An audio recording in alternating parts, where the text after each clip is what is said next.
Monsters हमेशा पैदा नहीं होते, कभी कभी दुनिया उन्हें मॉन्स्टर्स बना देती है। और समंदर की गहराइयों में भी एक ऐसा ही मॉन्स्टर एग्जिस्ट करता है, क्रूएल, रूथलेस और ऑलमोस्ट इमोर्टल डेवी जोन्स। एक ऐसा क्रीचर जिसका चेहरा आधा इंसान और आधा समुद्री शराब बन चुका है। टेंटिकल से भरा हुआ फेस, क्रैब जैसे हाथ और आंखों में बस अंधेरा।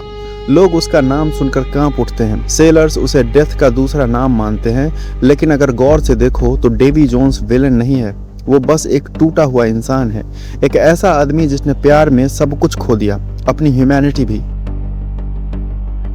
अगर सिर्फ ऊपर से देखो तो डेवी जोन्स एक टेरिफाइंग पायरेट कैप्टन लगता है, captain of the flying Dutchman. एक ऐसा शिप जो समंदर के ऊपर नहीं, ऑलमोस्ट उसके अंदर चलती है, जहां अंधेरा ही अंधेरा है और जहां जाना मतलब मौत को इनवाइट करना। लेकिन डेवी जोन्स सिर्फ एक पायरेट नहीं है, वो एक सिंबल है, डेथ का सिंबल। पुरानी सेलर स्टोरीज में डेवी जोन्स लॉकर का मतलब होता था समंदर की वो गहराई जहां मरे हुए लोग चले जाते हैं। एक अंडर वाटर ग्रेवयार्ड, एक ऐसी जगह जहां से कोई वापस नहीं आता। मतलब डेवी जोन्स सिर्फ एक कैरेक्टर नहीं है, वो ओशियन का ग्रिम रीपर है। उसका काम था उन सोल्स को गाइड करना जो समंदर में खो चुके हैं, उन लोगों को पीस तक पहुंचाना जो अपनी लास्ट ब्रेथ लेते वक्त अकेला महसूस करते थे। आयरोनिकली जो इंसान दूसरों को आफ्टर लाइफ तक गाइड करता था, वो खुद अपने दर्द से कभी बाहर नहीं निकल पाया। डेवी जोन्स मॉन्स्टर किसी पावर की वजह से नहीं बना, न ग्रीड की वजह से, न ही रिवेंज की वजह से। वो मॉन्स्टर बना, उसने कैलिप्सो से प्यार किया था, प्योर डिवोशन के साथ, प्योर लॉयल्टी के साथ। उसने अपना दिल उसके हवाले कर दिया था और फिर उसके साथ वही हुआ जो अक्सर लोगों के साथ होता है,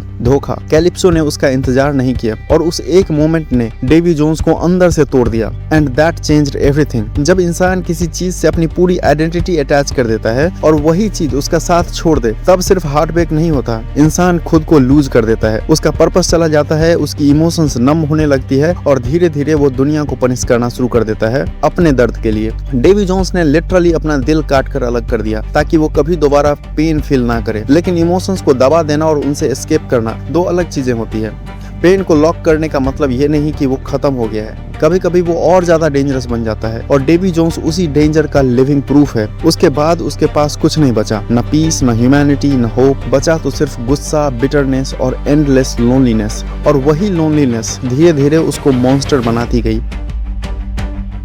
पायरेट्स ऑफ द कैरेबियन की दुनिया में मॉन्स्टर्स रैंडम नहीं होते, उनका आउटर अपीयरेंस उनके इनर सोल को रिफ्लेक्ट करता है। जितना करप्टेड इंसान होता है, उतना ही डिस्टॉर्टेड उसका शरीर होता चला जाता है। इसलिए डेवी जोन्स अब ह्यूमन नहीं दिखता, वो पार्ट ऑक्टोपस है, part crab, part sea creatures दिखता है। उसका फेस लिटरली उसके अंदर के केओस को रिफ्लेक्ट करता है। वो अपने इमोशंस के समंदर में इतना गहरा डूब चुका है कि समंदर खुद उसका हिस्सा बन गया है। उसकी स्किन वेट है, उसकी बियर टेंटिकल्स बन चुकी है और उसका एंटायर एग्जिस्टेंस एक वॉकिंग कर्स लगता है। लेकिन सबसे स्कैरी चीज उसका अपीयरेंस नहीं है, सबसे स्कैरी चीज ये है वो कभी नॉर्मल था। हर मॉन्स्टर कभी न कभी इंसान था और शायद इसी वजह से मॉन्स्टर्स इतने टेरिफाइंग लगते हैं, क्योंकि उनमें हम खुद को देख लेते हैं। डेवी जोन्स का कैरेक्टर सिर्फ एक विलन नहीं है, वो एक वार्निंग है। एक वार्निंग कि अगर इंसान अपने पेन को हील करने के बजाय उसे सप्रेस करे तो वो धीरे धीरे पॉइजन बन जाता है। डेवी जोन्स हर इंसान को उसी तरह तोड़ना चाहता है जितना वो खुद टूट चुका है। इसको फ्रीडम चाहिए थी पर वो अपनी ऑब्सेशन का स्लेव बन गया। उसको लव चाहिए था लेकिन वही चीज उसका सबसे बड़ा फियर बन गया। उसको पीस चाहिए था लेकिन अब वो दूसरों को चैन से जीते हुए नहीं देख सकता। यही रीजन है कि वो इतना क्रूएल लगता है, क्योंकि उसने दुनिया को एक ही नजरिए से देखना शुरू कर दिया है और वो है पेन। जब किसी इंसान का फेथ लव से उठ जाता है तो वो सिर्फ दूसरों से नहीं, खुद से भी उतना ही नफरत करने लगता है। और डेवी जोन्स एग्जैक्टली वही बन चुका था। लेकिन इन सब के बीच डेवी जोन्स की सबसे ट्रेजिक बात यह है कि उसके पास अभी भी फीलिंग्स हैं। वो भले ही अपना हार्ट काट कर अलग कर चुका हो, पर उसका दिल अभी भी धड़कता है। और कभी कभी जब वो अकेला होता है, जब समंदर शांत होता है और फ्लाइंग डचमैन के अंदर सिर्फ डार्कनेस होती है, तब वो पियानो बजाता है। और उस सीन में पहली बार हमें मॉन्स्टर नहीं दिखता, हमें एक ब्रोकन मैन दिखता है। एक ऐसा आदमी जो कभी आगे नहीं बढ़ पाया, जो अपने पेन में इतना खो गया कि उसने खुद को ही डिस्ट्रॉय कर दिया। वो ऊपर से कितना ही टेरिफाइंग क्यों ना लगे, लेकिन अंदर से वो अभी भी वही इंसान है जो कभी सिर्फ प्यार चाहता था। उसको पता है कि वो मॉन्स्टर बन चुका है, लेकिन उसे अभी भी याद है कि वो कभी इंसान भी था। इस वीडियो में इतना ही, मिलते हैं नेक्स्ट वीडियो में।